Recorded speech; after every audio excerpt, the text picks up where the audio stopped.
Senhoras e senhores, passamos então à palestra Freakonomiks, o lado oculto e inesperado de tudo que nos afeta.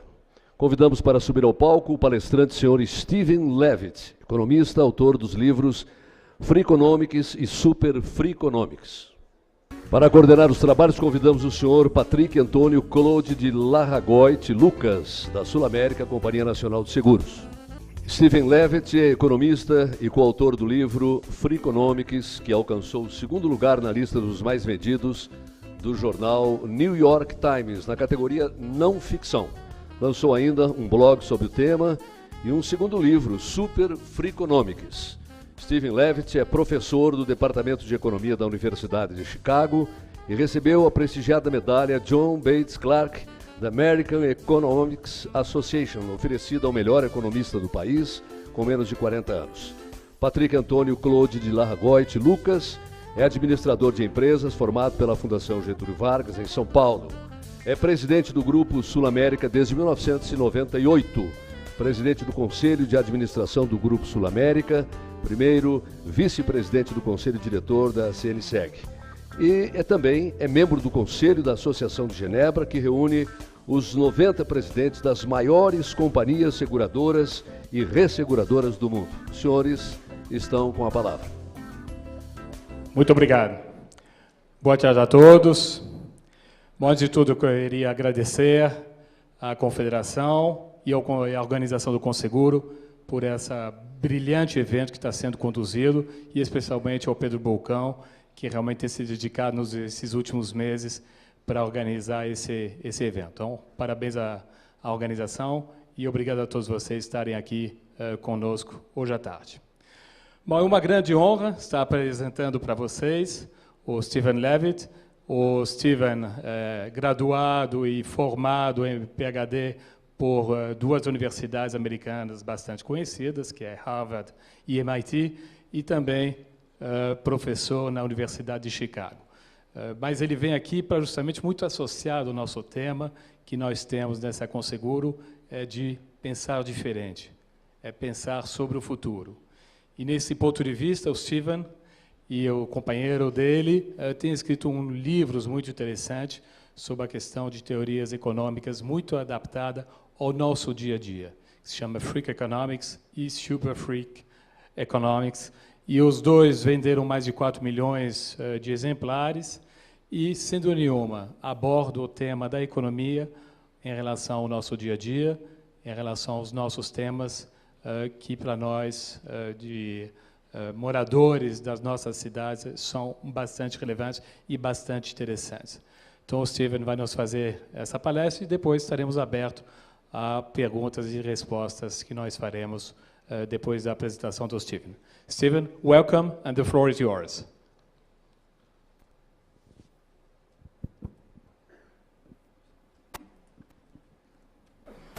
So thank you very much. I wish that I could deliver this speech in Portuguese. I once did attempt to learn Portuguese. There's a very beautiful young woman who unfortunately became uninterested in me very shortly after I began trying to learn Portuguese to get to know her better. And that was the end of my education in Portuguese. I have been to Brazil now 4 times, and honestly, the 2 of the 3 previous visits did not go very well. My very first visit, I was invited by the mayor of Rio, and this would have been almost 15 years ago, to advise him at a conference on crime. And I went to that conference, and I presented my prepared remarks, and sitting in the front row was a woman who began to weep, to cry uncontrollably as I spoke. Now, I was speaking about the problems in crime in Rio, and the solution, I believed, was that if you look at the data, it looks as if Rio punished criminals, if the probability of arrest and the length of prison sentence was the same in Rio as it is in the United States for criminals, then crime would appear to be about the same in Rio and the US. So the enormous differences in crime between Rio and the US really weren't being caused by culture or that the Brazilians were somehow more criminal or by the favelas. It was simply because there wasn't any punishment and people respond to incentives.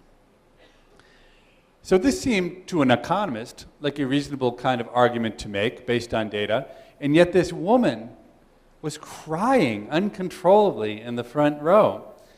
And it was only after I sat down and I realized that she was the next speaker that I realized what trouble I was in, because she got up and she said, I don't know her, I can't remember her first name, I think it was Julita. Her last name was Lemgruber. I don't know if you know her, but she's, I think, kind of like a big shot in Brazil. And she was the head of prisons for Rio.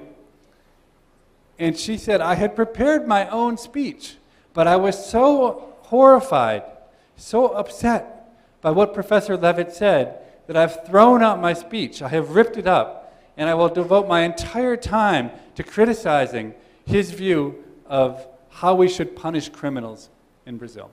And her view was that the prisons were so horrible, condition-wise, that it was immoral to send anyone to prison, and that her job as the director of prisons was to make sure that there were as few people as possible within those prisons, okay? Which to an American economist sounds like a very good recipe for a lot of crime in a city. So needless to say, that first trip didn't go too well, but it was actually, the second trip was far, far worse. I was invited to Sao Paulo by my friend Claudio Haddad, who started IBMEC University. And he was still in banking at that time, and he had assembled a group of bankers, and the subject was crime, and he asked me to speak my opinions about why crime was bad in Sao Paulo. And so I started with my same speech that led Ms. Lemgruber to cry uncontrollably, but then I did something even more dangerous. There were some excellent Brazilian economists who had studied the data on crime in Rio, and they had uncovered two very interesting facts. The first was that if you took the number of people who were murdered in New York City in a year, and you compared that to the number of people who were killed by Rio police officers, the second number was greater. That every year the police in Rio killed more people than the criminals did in New York City. Okay? And it makes you wonder what the police in Rio were up to. And you wonder even more when they went to the actual data from the autopsies. And it turns out that in general, in the world, in almost any setting, if you are shot by a gun, you only will die about 10% of the time. That's true in combat. It's true in drive-by shootings. It's true all the time. It was not true, however, if you were shot by the Rio police. It turned out if you were shot by the Rio police, there was a 90% chance that you would die. The Rio police took their jobs very seriously, and they weren't leaving anything to chance. And indeed, I think there was something like, in this study, 40% of all the people killed by Rio police were killed execution style. So I gave this talk, and I said, on top of the problem with the prisons, you need to deal with the horrendous corruption among the police. And one of the institutions which is quite troubling is that off-duty police officers would moonlight working for the drug gangs in the favelas. Okay, and that didn't seem like the best arrangement for an emerging world-leading country. So I had two agendas when I went to Sao Paulo. One was to give this speech, but my real reason was that Claudio Haddad was funding a new study I was going to lead that was going to study crime in the favelas. At this time, the police were not going into the favelas at all, but we needed the cooperation of the police in order to carry out the data collection and whatnot. And so right after my speech, I went over to the head of the police for Sao Paulo, and I walked into the room, and he said to me, with a rather unusual look on his face, "I very much enjoyed your talk today." Which seems strange to me because I gave a talk to a room full of 40 bankers and I had no idea that the chief of police would be there. And I said, "My talk?" And he said, "Yes, it was broadcast on the radio station." And no one had ever told me this would be broadcast on the radio station. People have such a low opinion of economists in the United States that they would never think to broadcast an economist speech over the radio. And needless to say, we did not get the cooperation of the Sao Paulo police. We did not ever get to do our study. And I felt very relieved when I got on the airplane and the airplane door was shut. And the same police who were so expert at execution-style killings had not yet caught up to me in time to make me their latest victim. Now, my third trip to Brazil was much less eventful. Everything went fine. I spoke. No one complained. And as I left, I thought, you know, that really wasn't nearly as much fun as the first 2 trips to Brazil. So I want to make sure that the next time I come here, I make a lot of people angry. So that's my goal. My goal is to make any of you angry before I'm done today. Now, before I do that, let me tell you a story. A story which is the one story I will tell you which will not make you angry. It's a story about a guy named John Szilagyi, and he's the sort of gentleman that any of you, I think, would love to have working at your firms. He worked for the same organization for over 30 years, and he showed up to work on time, and he did his job well. But on top of that, John Szilagyi had one other important thing he did. He had one idea. Okay? So one idea in 30 years does not sound like a lot, but if it's a really good idea, one idea is enough. So what was John Szilagyi's idea? Well, his job, I should tell you first, he worked as a tax auditor. He worked at the Internal Revenue Service. That's the people who collect the taxes in the United States. And there was one thing that bothered John Szilagyi tremendously. And it was when parents gave really ridiculous names to their children. They got very upset when parents gave bad names to their children. And the one name that really put John Szilagyi over the edge was a family that had named one of their daughters Fluffy. Okay? In the U.S., Fluffy is not a natural name to give your child. It might be a good name for a pet, but it's not a good name for a child. So John Szilagyi, he went to his boss, and he said, on the tax form that American citizens fill out, the 1040 tax form, you list the names of each of your dependents, each of your children. And he said, next to the spaces where you list your names, there's some blank space, some white space. Why don't we ask for the identification number, the social security number of these children, along with their names? Okay. Well, his bosses were pretty lazy, and they said, we're doing great, you know, just the way things are now. Why rock the boat? It's so much trouble to change the tax forms, to reprint them, to hold public hearings. And so nothing happened. This was way back in about 1981. Well, about 5 years later, things had changed. Times were much tougher. The tax revenues were down, and there was demands, and we needed more tax revenue. And the employees at the IRS were asked, well, who has ideas for trying to raise more revenue? And John Szilagyi came forward with his idea again. He had a new set of bosses. They were much more ambitious than the ones who had come before. And indeed, they went ahead and went to the trouble of adding the Social Security number to the tax forms. Well, on April 16th, 1987, something truly remarkable happened in the United States. It turned out that overnight, 7 million children vanished without a trace. They disappeared completely from the face of the earth. Okay, now this wasn't the biggest kidnapping spree in history. It was instead the work of one man, of John Szilagyi, because it turned out that in America, because when you have a dependent, they give you back $250 on your tax return extra, that American parents had fabricated 7 million children. So 1 in 10 children in America, according to the IRS, had just been made up by their parents in order to get the extra revenue. So how good was John Szilagyi's idea? Well, John Szilagyi's idea was worth about $2 billion a year to the U.S. Treasury. Not just once, but essentially in perpetuity. So this was an annuity worth something like $20 billion. One man's simple idea worth $20 billion. Now, as I thought about it, as I looked at these data for the first time, I just thought, is this possible? Are Americans so morally bankrupt that they would just make up children on the tax forms? 1 in 10 children in America?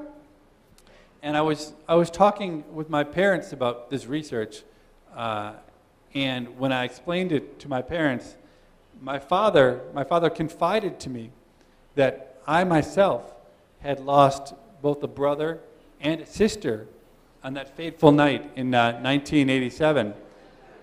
And I thought maybe we're actually onto something here. Maybe Americans are as morally bankrupt as these data suggested. Now, I like this story about John Szilagyi because it relates to two things that I think are among the most important things there are.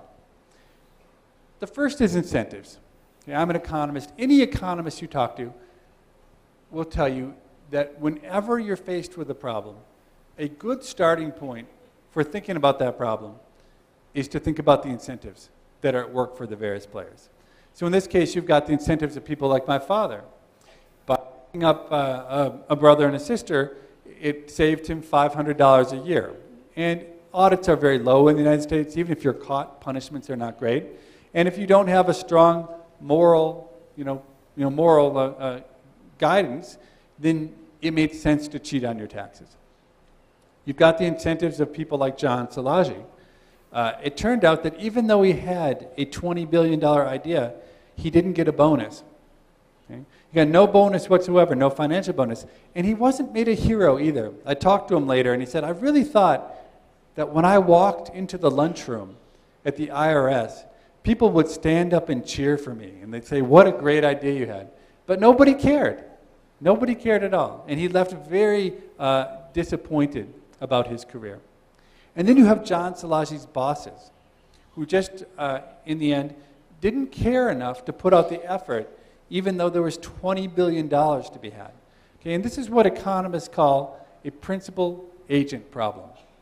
Okay, so a principal-agent problem is when the worker within a firm, say, has to do the work, but doesn't get the full benefit of the actions that they take. So they're the agent, and so it is really the fundamental challenge to business is how to get your workers to take the actions that if they were going to put all of the profit in their pocket, they would have done. Okay? And that is fundamentally the problem that managers have. Because it's very, very difficult, and you can't possibly run a firm in which each worker puts in the full profit into their pocket. Even more important than the idea about incentives, I think, is simply about ideas, period. Okay? That there's nothing more powerful, in my opinion, than simple ideas. Okay? There are complex ideas. There are ideas like the theory of relativity or string theory. Now, those are ideas that people like you and people like me will never have. They're brilliant ideas. They're complex ideas. But the real ideas, the ideas that matter, are the ones that are so simple and so obvious that after you hear them, you can't believe, you don't even think it's an idea, right? You say, well, of course you should have the identification numbers on the tax forms because people will cheat. Yet somehow for 75 years we had nothing like that. That there were 10,000 workers who saw the same kinds of data and information that John Szilagyi saw, and not one of them thought to have an idea. There's something magical about ideas, and there's something incredibly constraining about conventional wisdom and tradition that lock us into a way of thinking that makes it almost impossible for us to think new thoughts. I have to imagine that within a traditional industry like insurance, this must be a problem even bigger than in general, right? That there's probably a view that however we did things yesterday, that's probably a good way to do things tomorrow. And I bet that's especially true when times are good. I know that's true when times are good. When the market's growing, you can continue to do exactly what you did, and you'll do fine. Okay? What really matters, when you'll really find out how you're doing, is when things turn bad. And in the, I know nothing about Brazilian insurance. I know a little bit about American insurance, but American insurance right now is just in complete tumult. For instance, I know more about car insurance, but insurance has generally been sold with agents. But new firms like Geico and Progressive have come in, and they've just destroyed the old line firms. State Farm and Farmers Insurance are just reeling because of new models, new thinking, simple ideas that have completely disrupted the way that business was done. And I have to say that the ideas aren't complicated, right? Geico just had the idea that they would have a gecko, a little salamander, and he would stand on the TV screen and be cute, and that would drive something like 10 to 15% of all the auto insurance to their company, doing everything online through the phone. I mean, that's not a big, it's an idea, but it doesn't take a lot, any of you could have had that, I could have had that. There's nothing magical about it. So I really think that in the modern world, we are so busy, we are so focused on fulfilling the needs of our current customers, we're so focused on the next meeting or the next report that nobody spends any time thinking.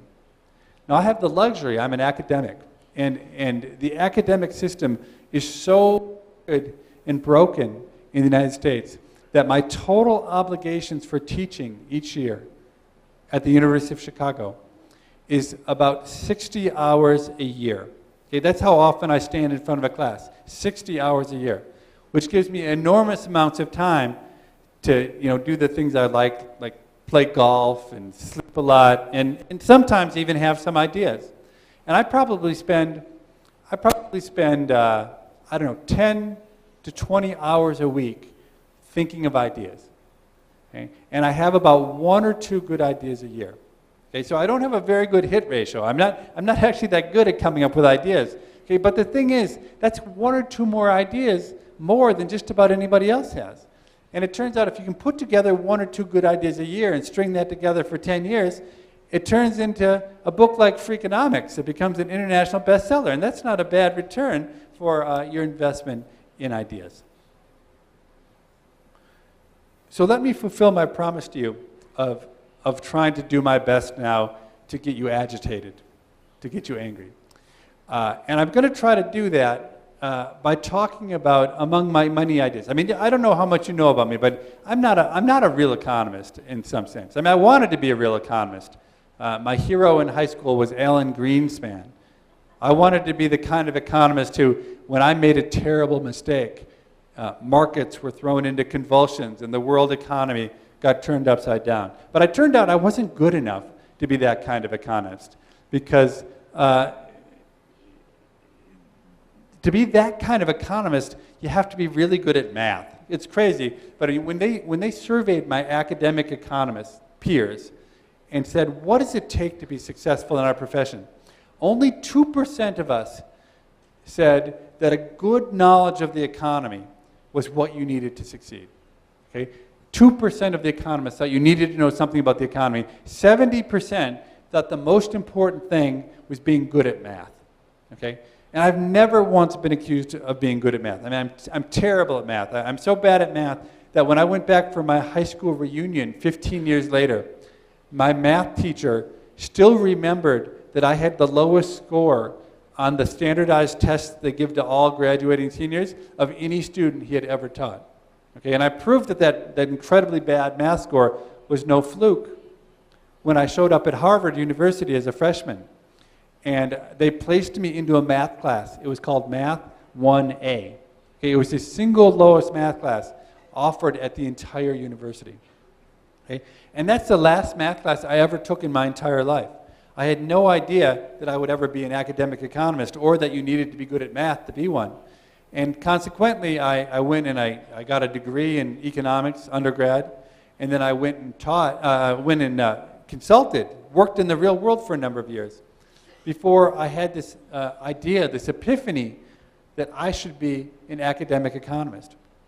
Well, I applied to schools, and I ended up being admitted to MIT, to their PhD program in economics. So MIT's PhD program in economics is probably the most mathematical, most rigorous PhD program in the world. And I didn't know any math.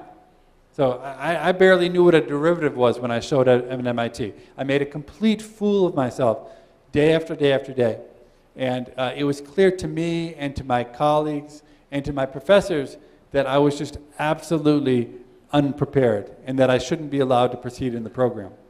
And the only thing that saved me from flunking out of MIT were incentives, because economists are very self-interested. Economists always do what's best for them. And it turned out that at MIT, if you wanted to flunk a student out, it was a tremendous amount of work for the professor.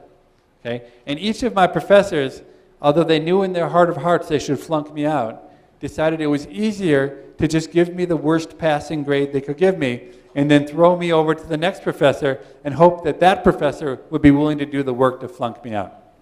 And that's how I made it to winter break at MIT, was just by the you wouldn't call it goodwill, but by the laziness of my professors who didn't want to do the work to flunk me.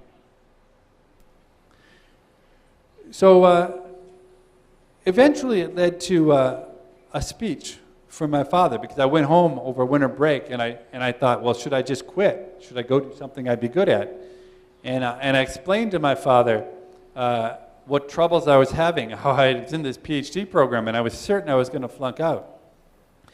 And he gave me the one and only inspirational speech he ever gave me in my life. Because my father he wasn't the inspirational speech kind of father.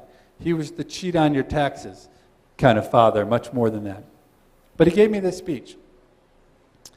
He was a doctor, a medical researcher, and he told me that early on in his career, he had faced the exact same crossroads that I was at now.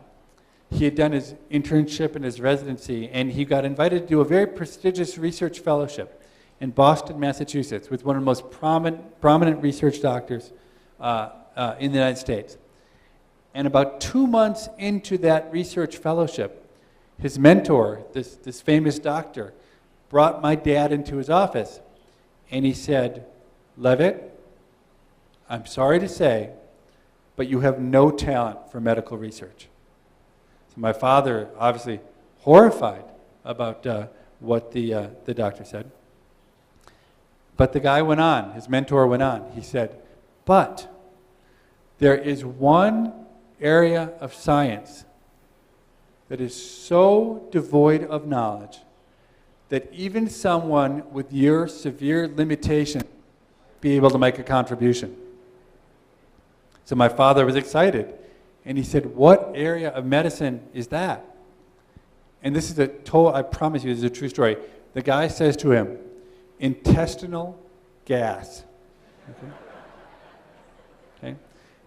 Now, other people might have reacted differently, but my father's reaction was to take those words to heart. Again, I'm telling you the absolute truth. He devoted his entire professional career to the medical study of intestinal gas. He became the world's foremost expert on the topic, known worldwide for his insight. I mean, to the point where when I was in high school, there's this magazine in the US, a very fashionable men's magazine called GQ. I don't know if you have an equivalent here, but GQ did a big profile of my father. Okay, it was a big 2-page spread with a picture, and the headline on this article read, "The King of Farts," they called my dad. So here's what my dad says to me as part of this inspirational speech. He said, "Look, I had no talent, you have no talent. If you want to succeed in a profession and you have no talent, you need to take on a set of questions which are so embarrassing and degrading." And the first one, and I'm doing it in reverse order. So in the United States, I'm going to start with the one that offended the least people. I'm going to move my way down. Although I suspect it probably might be the opposite here in Brazil. So in the United States, we experienced an unbelievable decline in crime in the 1990s. Crime today is something like 40% as high, less than half as high as it was just 20 years ago. And the strange thing was no one saw it coming. None of the theories predicted that crime would go down. And even after it fell, repeatedly, year after year, everyone was shocked. The experts kept on saying, we don't understand it. It's just going to go right back up. It's just a temporary thing. And I was just a young economist then, and I was interested in crime, and I studied every possible explanation I could think of for crime. Prisons and police and family values and inequality, you name it. I looked at everything, demographics. And none of these could explain the change in crime. Until one day I stumbled onto a fact that I think ultimately is the biggest explanation for why crime fell in the United States. I was looking through a book of statistics.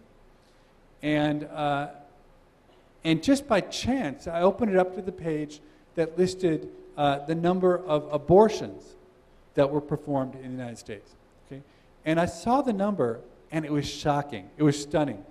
There are 1.5 million abortions performed in the United States each year. I mean, this is a truly unbelievable number. Okay? And I couldn't believe it. It's just crazy. So then I said, well, how many children are born each year in the United States? And there are only 3 million children born a year in the United States. So in the United States, 1 in 3 pregnancies was ending in abortion. And I thought to myself, first of all, it was shocking, but this had to matter for something, right? How could you go from a world, because we were in a world in the United States before 1973, when abortion was essentially illegal and very, very rare, to a world where only 15 years later, 1 in 3 pregnancies were aborted. I thought this has to matter for something. And it actually took me a week or 2 weeks to put together that maybe this had something to do with crime. Well, what in the world could this have to do, abortion being legalized in the 1970s, with crime going down in the 1990s? Well, the logic is actually very, very simple.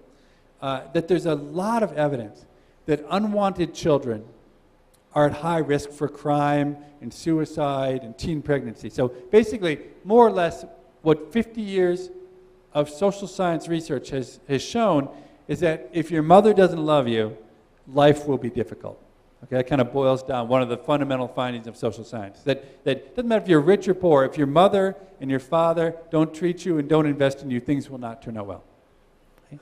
The other thing that happened was after abortion was legalized in the United States, the number of unwanted children fell dramatically. So for instance, the number of children who were put up for adoption fell by 75% in the United States after abortion became legal. Okay? So the simple logic is there were fewer unwanted children after legalized abortion. Unwanted children were at risk for crime. Those children who were never born, so never grew up to be 20-year-olds, weren't there to do the crime 20 years later. Okay, so this is a theory that no one likes. Okay, everyone hates this idea. Okay, but I think the logic of it is sort of impeccable. It's just a question of whether it's important or not. And if you go to the data in the U.S., it looks to be extremely important because abortion came in a staggered way in the United States. Some states before other states. Some states, even though it was legal, you couldn't actually find abortions. And all of the data support the fact that about 40% of the decline in crime in the United States was because of legalized abortion. Okay? And this was an idea that everyone hated, that was shocking to people. Whether you were on the right or the left, everyone had a reason to hate that idea. Okay? And I have not answered my phone in my office at work since 1998, when this paper became public. Because it just turned out that it was just not worth answering the phone because so many people sent me so much hate mail and so many angry calls that it was just better to just take it off the answering machine as opposed to speak to them directly. Now what's interesting about this is that you probably would think, from what I just said, that I'm very much pro-choice, that I believe in abortion. But that's the difference about economists, is that the way that I approach a problem, I always try to separate out what's morally right and wrong from just what is. Right? So indeed, if you've read Freakonomiks, at the end of the chapter where we describe this, we more or less come down as being in favor of abortion. against abortion. Right? When you take the totality of the arguments, we had a hard time believing that legalizing abortion was the right thing to do. Again, the simple argument we have, it's just that you're trading off 1.5 million abortions for maybe 5,000 homicides. And you just don't have to care very much about the unborn to think that that's a really bad trade-off. Okay? But what's funny is that in the modern world, experts very rarely put aside emotion and their own private interest and just talk about the facts. I think that's what makes kind of the way I approach things, the way Freakonomiks approach things, the way economists approach things sometimes different, is that it's not that I want the answer to be one thing or another, or I think the world would be a better place or a worse place. I feel like my job is to look at the data and say what happened. Okay? Regardless of whether it makes people uncomfortable, regardless of whether it's going to be popular, but that's not really, that's a role for politicians, not the role for me. Now, if I thought that Americans got emotional about abortion, when I stumbled onto this topic of children's safety seats, like car seats in cars, that's when I really touched a religious nerve in the United States. Because it turns out that Americans are much more devoted and fanatical to car seats than they are to God. Okay, we're not a very religious culture, but when it comes to car seats, my own wife feels that it's her job to look in the window of every other driver's car, and if she sees a child without a car seat, to roll down the window and begin to scream at the driver of the other car, telling them how immoral they are. Okay? My wife is otherwise a very passive and reasonable person. It's not just her. It's virtually every mother in America feels that that is their job, to tell every other person that every child should be in a car seat. So it was rather shocking to me when I began looking at the data, and I discovered that there was zero data to support the idea that children's car seats work. Okay? Now, it is the single greatest invention, I think, for saving people's lives of the last 40 years is the seatbelt.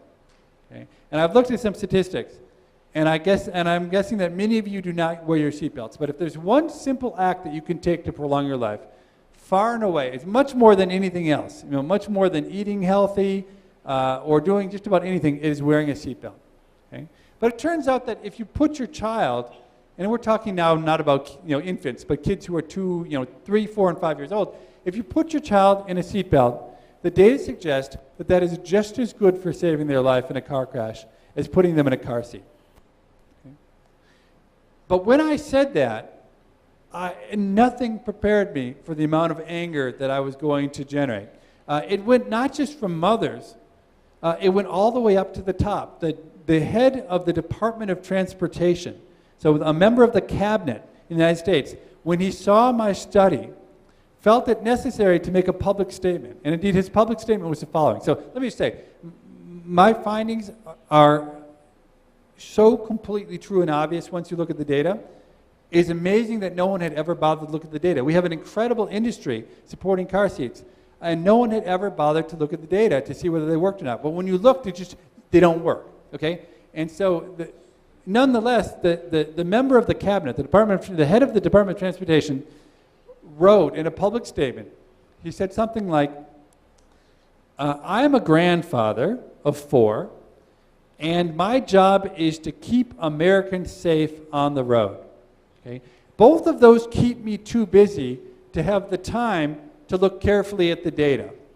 Okay?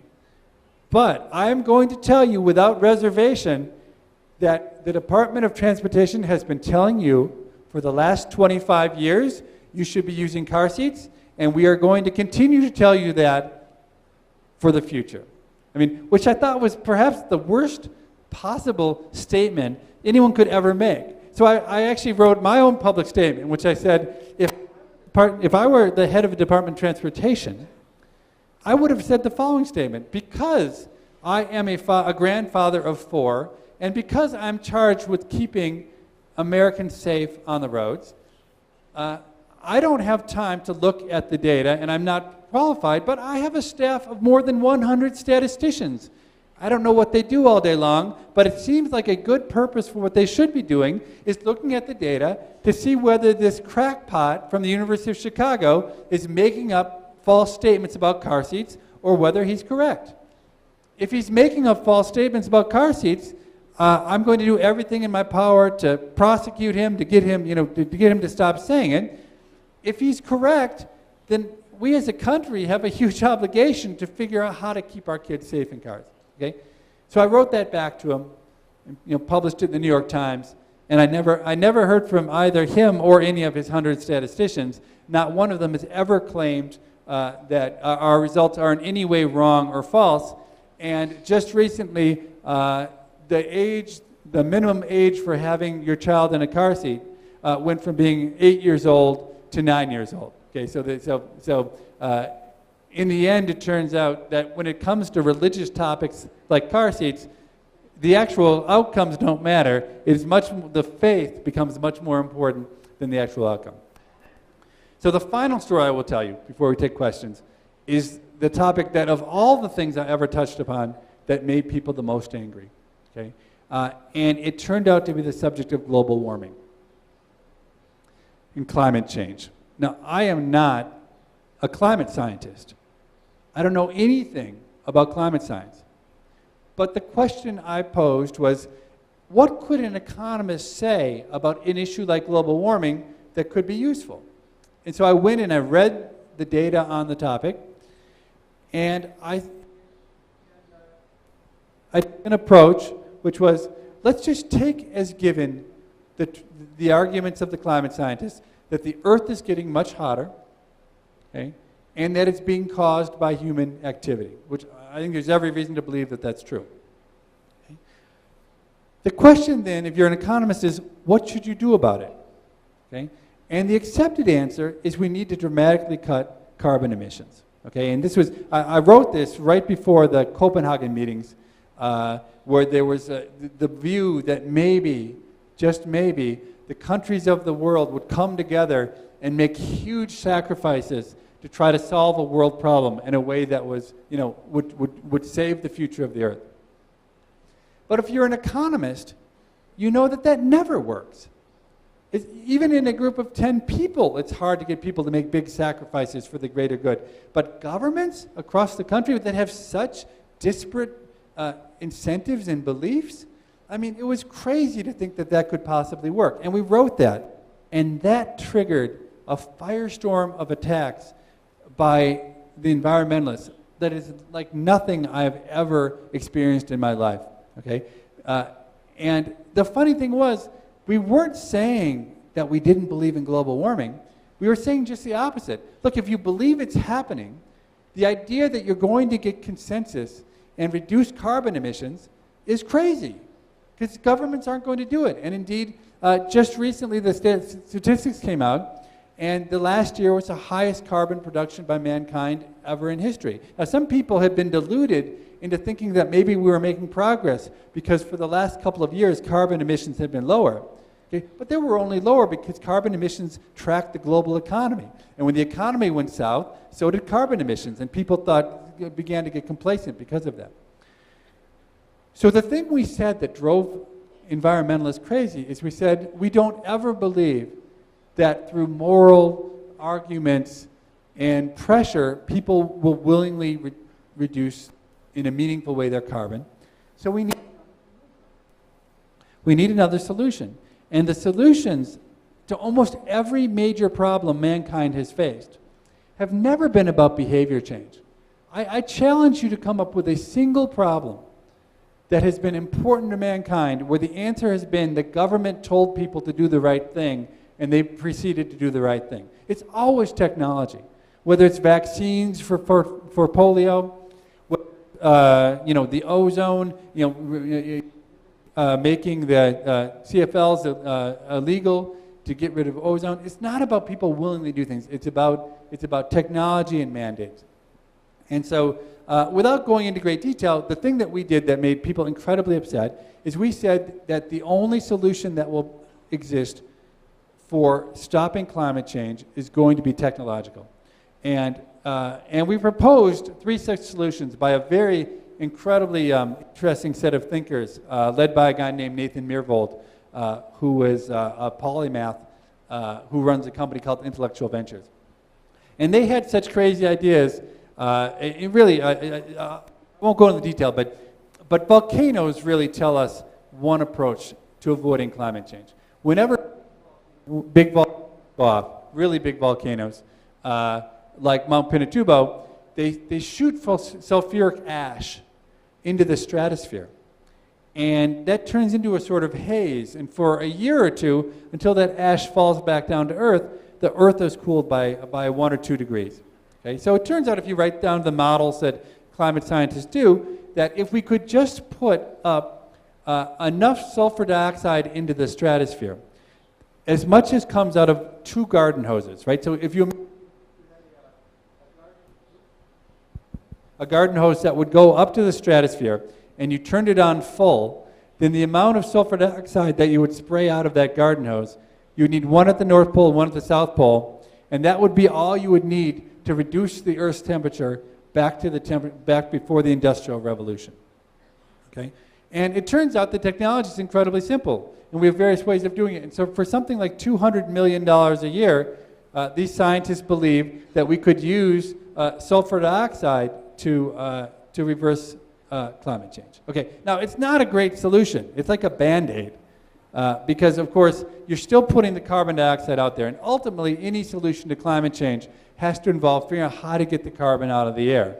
Okay, and I think that's really, what if I were in charge of the future of the Earth, what I would do would increase R&D spending on figuring out how to remove carbon from the air to 1,000 times greater than the current amount of spending that we're doing on it. But on the other hand, I think what's good about it is that the incentives are in the right place, because the person who figures out how to pull carbon dioxide out of the atmosphere is going to be one of the richest people on the planet. And that turns out, I think, to be a much more powerful incentive than Barack Obama telling the rest of the world that everyone should produce less carbon dioxide when the U.S. is doing nothing about producing less carbon dioxide on their own. Ultimately, though, if you don't like the idea of shooting sulfur dioxide into the atmosphere, there's a solution that I think is actually incredibly simple and incredibly attractive, and yet no one is interested in it. Some scientists have... The most important thing about the heating of the Earth is that we're not that far out of sync. Dark surfaces absorb heat. White surfaces reflect heat. Okay? The oceans have very few clouds over them. Oceans are very dark. If we could put clouds over 3% of the surface of the ocean, that would be sufficient to reflect enough sunlight that it would put the Earth back into balance. Okay? So the question is, why are there not many clouds over oceans? Well, there aren't clouds over oceans because clouds form, the nuclei, the seeds for clouds, are dust, and there's not much dust over the ocean. But salt can also serve as the seeds for clouds. And so a set of very clever scientists came up with a scheme whereby you would build 10,000 little solar-powered boats that would putter around in the oceans, spraying up salt behind them. And they'd leave a trail, kind of like an airplane leaves a contrail. They would leave a trail of cloud behind them. And the calculations suggest that 10,000 of these little boats would be enough to put a cloud cover over the ocean that was thick enough to basically put the world back into balance. Now that to me sounds like a pretty good solution. But if it doesn't work, it's fine. You wasted a few $100 million, but you can stop at any time. The clouds will disappear if it does something you don't like. It seems environmentally quite conscious compared to spraying pollution back up there. And if nothing else, it gives you an insurance policy on the globe, right? Because if something really catastrophic happens, like one of the big the Greenland ice shelf starts to just slide into the ocean, and terrible things are going to happen. Right now, we have nothing to do, and for a very small amount of money, $100 million, we could just have these boats sitting around ready to go for a moment when disaster strikes. And indeed, I've been trying to get philanthropists to try and spend what would take about $1 million to do a study that would prove that this concept could work. And I've talked to some of the richest people on Earth, And the only one who's interested in it, turns out, is Bill Gates. But he's embarrassed to have his name associated with it, so he doesn't let anyone know. But he secretly has been giving money to support, not completely secretly, but more or less secretly, he's been giving money to support this. But no philanthropist I can find is willing to do it because the hatred that is engendered by environmentalists when you say that technology will be the solution to the problem as well as the problem itself drives people absolutely crazy. So just to close before I take questions, you're probably asking yourself, what does any of this have to do with insurance? Okay? And in some sense, it doesn't have that much to do with insurance. But the point I would say is that everything I've talked about is about simple ideas, right? Recognizing simple things. Recognizing the fact that dark surfaces absorb heat and light ones reflect it. So if we just could figure out how to put clouds over the oceans, we could have a completely different approach, a completely different solution than the one that's being espoused as part of conventional wisdom. I think the parallel to that in an industry like insurance, which I'm sure, as I said before, is completely bound by tradition, where breaking the rules almost never happens. Okay? And that is the perfect place to break. There's no better place to break the rules than in an environment where it's completely unallowed to break the rules. Okay? So I will leave it at that. If there were one thing, a piece of advice I would give to anyone, it would be to set aside a little bit of time, maybe a half an hour a week, maybe 10 minutes a week, where you say to yourself, let me try to figure out a way to break the rules. Okay? And I might be no better than this guy Levitt, has about one idea a year, but if you could have one idea a year for breaking the rules, it may transform your industry in ways you would have never imagined. So thank you very much. I've got it.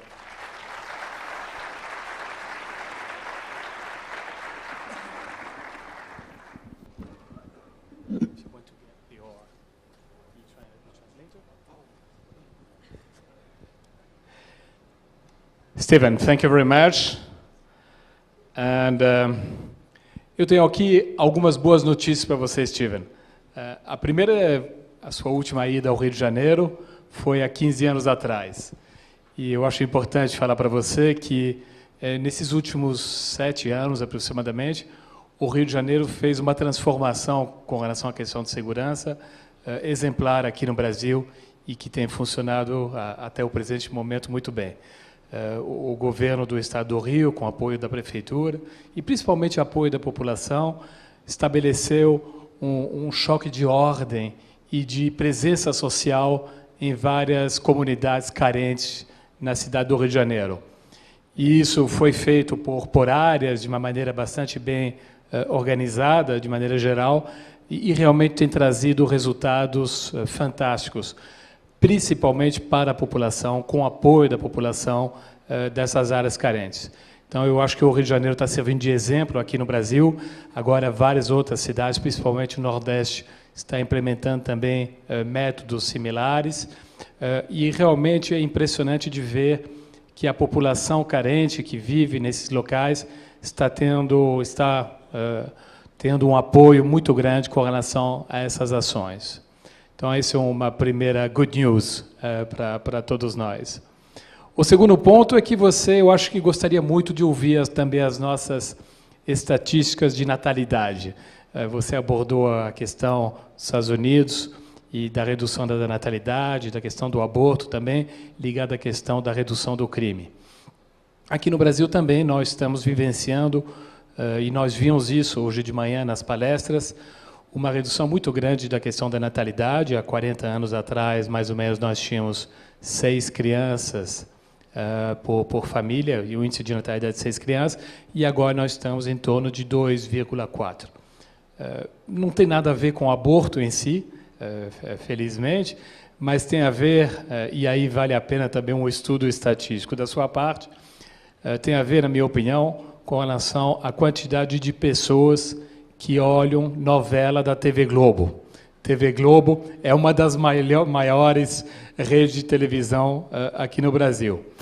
Então, eu acho que quando você vê um crescimento de pessoas que olham a novela, provavelmente você vai ver uma correlação direta com relação à redução do índice de natalidade. Então, temos que agradecer aqui ao Roberto Marinho, que não é mais imortal, mas realmente tem nos ajudado com relação a melhor controle da natalidade da população brasileira.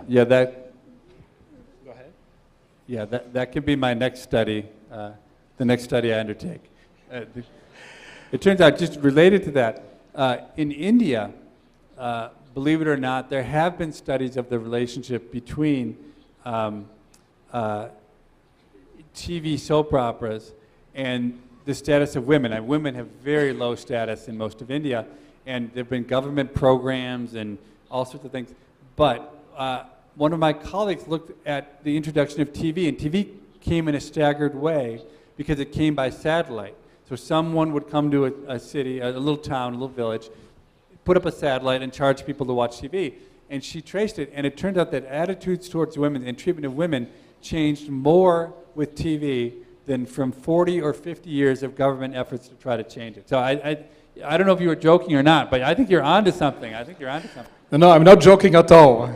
É muito sério, e economistas brasileiros também estudaram essa questão de evolução da quantidade de pessoas olhando televisão, tendo uma correlação direta com a redução da natalidade. Tem funcionado, de maneira geral, muito bem. Só espero que a TV Globo não melhore ainda mais a novela, senão daqui a pouco a gente entra em índice de natalidade europeu aqui. Mas, pelo menos, parece que é o índice de natalidade, pelas estatísticas que foram mostradas hoje de manhã, nesses últimos 5 anos, aumentou um pouquinho. Provavelmente as pessoas olham menos televisão, até porque meu time de futebol fluminense está com altos e baixos, então provavelmente deve ter outras razões debaixo disso. Mas, Steven, eu queria abordar um tema que me pareceu muito interessante da sua parte, talvez tenha outras perguntas também aqui da plateia, é a questão do tempo que você utiliza no seu dia a dia com relação a pensar em ideias novas, ideias inovadoras. Você comentou que você passa 10 a 20 horas por semana pensando em ideias inovadoras. Para nós isso é um desafio, realmente todos nós tocamos aqui operações seguros, temos os nossos desafios de dia a dia e a gente tem um hábito de não olhar tanto para o futuro, até porque nós acreditamos muito em estatísticas, então nós olhamos muito em passado e a nossa experiência do passado para justamente prever quais serão os nossos custos sinistros.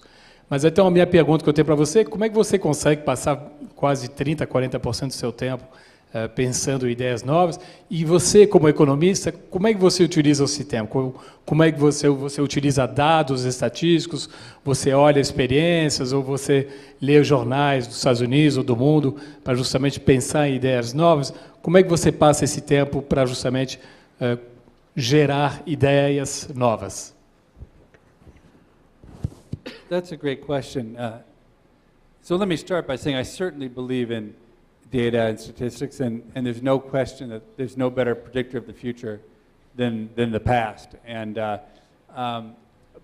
but when you use the past to predict the future, you're always projecting out a world that's very much like the world you're in, and the challenge, I think, of things like the financial crisis. And what a complete failure for the real economists, right? For the economists who claim to be real economists and to know something about the macroeconomy, how embarrassing a failure it was for them. And I think it's precisely because macroeconomists have more or less stopped thinking. Macroeconomists have just decided to make mathematical models instead of trying to really understand how the economy works. So how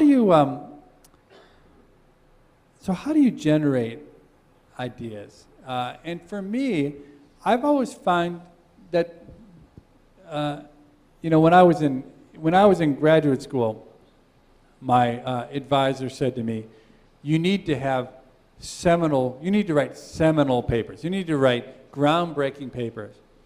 And I spent a summer sitting on my couch trying to think big ideas, trying to think groundbreaking ideas. And 3 months later, I had nothing. Some people were meant to have big ideas and some people were meant to have little ideas. And after that, I never made that mistake again about trying to have big ideas.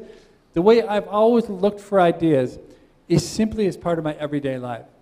So as I walk around talking to people, observing things, I just have in the back of my mind a question I always repeat, which is, does that make any sense? Okay? And a lot of times when people say things to you, they just don't make any sense if you really start to think about it.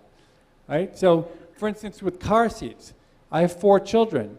I would put my children into these car seats, and they would rattle around from side to side, and they'd be loose, and it's just like, it just didn't feel to me when I thought about it like that would be a great place to be in a car crash. Okay, they're elevated up high, and I know enough about crash dynamics to know that the good thing, that basically if you were to lay your children on the floor of the back seat, it probably would be pretty good, okay, because there's basically nothing comes in and smashes into you if you're on the floor of the back seat. You got nowhere to really bump into. And so a lot of my ideas have always come from just simple observations. And I think within business, that is the obvious place to have ideas. It's to think about, well, our regular consumers, our usual consumers, have been affluent city dwellers, okay? But maybe our new consumers are going to be less affluent people in favelas. Well, you could just do the same thing to the new middle class that you did to the old middle class, and it probably would work okay. But the other thing is, say, well, what if, let me go talk to some people in the new middle class. Let me imagine, maybe I have a brother-in-law who's in the new middle class. What would he want? Or another example is, I think about so much of what's interesting in economics these days is right at the intersection of economics and psychology. And thinking about, the standard approach to changing people's behavior has been education and sort of advertising to try and tell them things. And I think more and more economists are coming to believe that there's another way, which is easier, which is simply to take the choice out of their hands. And so in the US, if we want people to save for retirement, you can educate them, financial classes, it doesn't matter. The one thing that matters more than anything is that when you take a job and they say on the sheet you fill out that says, how much do you want to devote to your retirement savings? Instead of leaving that blank and letting you choose, you simply check off the box that says, unless you do otherwise, we will devote the maximum allowed by law to your retirement savings. And it turns out that about 90% of the employees, if you check that box for them, they don't uncheck it. Okay? So we've raised retirement savings in the United States by probably 60% simply by taking the choice out of the hands of the people. And in some sense, if you could figure out the equivalent way to do that with insurance, it would be brilliant. I mean, one thing I always say is, for better or worse, if you can somehow lobby or trick the government into doing your work for you, that's a really good place to start. So I don't know if you have good, strong lobbies. I'm sure you do. But convincing the government to do things like what I just described, to make the default that people default into insurance, and you have to, so making, mandatory auto insurance, which I presume you have here, which we certainly have in the U.S., that's something that at one point didn't exist, and once you make it mandatory, it has a tremendous impact on the demand for your product. So little things like that, I mean, somebody had the idea a long time ago in the U.S. that you wouldn't be able to go get your car and drive it home unless you showed you had proof of insurance. That was a brilliant thing. Whoever did that made a tremendous amount of money for the insurance companies. And those are the kind of little ideas where, if you can find them, are transformative. Ô, Steven, tem uma outra questão também que você levantou, que eu achei bem interessante, que é a questão de simplicidade e de quebrar regras. Estou olhando aqui para o meu superintendente de seguros. Quebrando regras não é, evidentemente, quebrar as regras exigidas pela superintendência, mas é justamente quebrar tabus com relação ao nosso mercado. Nós temos aqui um grande desafio. Nós temos uma classe econômica desfavorecida de vários milhões de pessoas na classe D que nunca compraram produtos seguros, nunca tiveram a consciência de comprar um produto seguro. Eu acho que um dos nossos desafios aqui é justamente pensarmos sobre esses novos consumidores, pensarmos como convencê-los de que o produto seguro são importantes para a evolução patrimonial, para a proteção patrimonial ou da vida deles. Com relação a essa questão de simplicidade, você teria alguns exemplos que você vivenciou não obrigatoriamente na área de seguros, mas em outros segmentos, que te pareça importante, que te parece bons exemplos para talvez nos ensinar aqui o que nós podemos fazer para justamente quebrar esses tabus? So I don't know if these are good examples. I mean, I'll start just with the ultimate taboo, which is that in the 1800s, life insurance was completely taboo. In the United States, in England, the idea that you would profit from the death of a loved one was seen to be completely unacceptable. And it was only over time that people changed their perceptions to realize that there was actually a huge benefit that came with life insurance. You know, one thing that springs to mind about your question is that I think that property ownership is an important precursor to wanting insurance. So I could imagine in an indirect way, there are really interesting agendas related to giving the property rights to people who don't have them, right? So favelas, to squatters. So I think there's a fair amount of evidence to suggest that the amount of investment that people will make in their property and their housing is very highly related to whether or not they have a legal defense of that property. So I mean, one of the great things, the United States has a lot of problems, but one of the great things about the United States is there is an incredibly powerful rule of law. That property is just held very sacrosanct in the United States, and companies have no fear that government will privatize, will deprivatize them. Individuals have no fear that marauding gangs will come and steal their property. It's just a real sense of property ownership in the United States, and I think to an insurance industry that is an incredibly important foundation because people are willing to pay to protect property when the things that can destroy their property are things which will be sure to be paid off by an insurance contract, like natural disasters and other things. The other idea that just comes to mind, again relating to this intersection of psychology and economics, is that I think that there are points in every person's, transition points in everyone's life where you are far more open to particular ideas than other points. And I think about, for instance, with life insurance, the moment that your first child is born. Okay? And I don't know exactly how you get to parents in the delivery room who have just given birth to a child, but my guess if there was ever a moment to sell life insurance, it was within 15 minutes of the birth of the first child, because it completely transformed the purpose and the role of people's lives.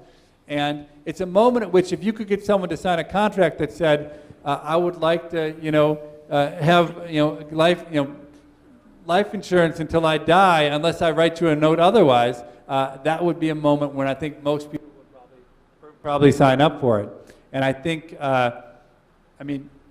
and I think that's kind of the sort of break rule kind of ideas, which I don't know if they're any good. I mean, I'm coming up with off the top of my head, but the kind of ideas that I'm sure people are saying that's crazy, but on the other hand, if you could figure out a way to do it, I bet it would be quite profitable. Obrigado. Bom, já é uma dica lá para os corretores que estão aqui presentes. Tem vários hospitais e maternidades aqui à disposição para justamente venderem produtos seguros. Eu não vou indicar a companhia, que eu não quero aqui pressionar ninguém. Steven, muito obrigado. E você quer concluir, por favor? Yeah, if I could have just a few more minutes. I've talked about things I've done, and almost all of them have been failures in their own way. I haven't convinced anybody to change the laws on car seats. Everybody hates me because of global warming, and there's been no progress in terms of these technologies. So I just wanted to end with one success. I don't like to be a failure on everything. And probably one of my greatest successes came about because of Freakonomiks. It's a little bit of a roundabout story. So people contact me all the time, having read Freakonomiks. And indeed, one of the most interesting emails I ever got was from a woman who, well, actually, I had been giving a speech in Chicago to a group not too different than the group here. And one of the people in the audience had come from out of town.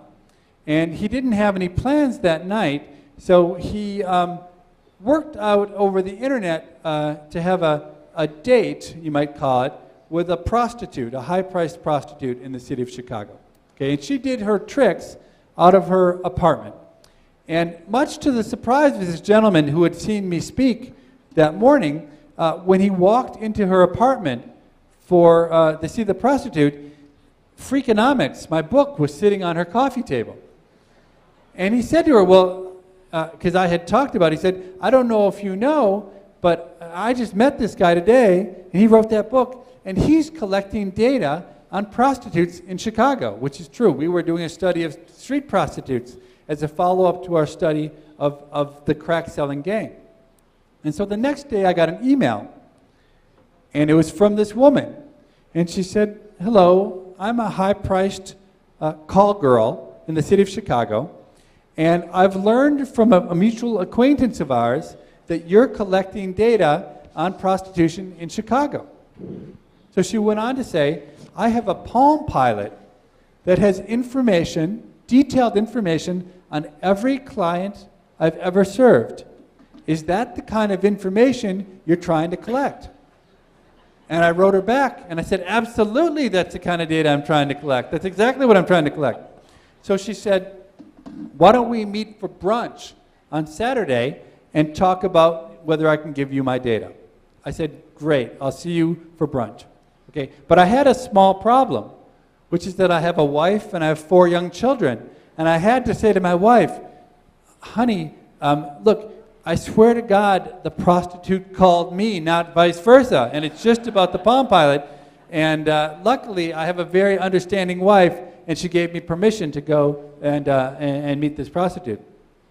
So we sat down to brunch, and we talked about the data, and we worked out a way to give me the data. And that took only 5 or 10 minutes. But here I was at brunch with a prostitute, and what was I going to talk to her about? Now, she was very interesting. She had a college degree. She had worked as a computer programmer and had been making $80,000 a year working in Chicago as a computer programmer when she decided that being a prostitute would be a better career.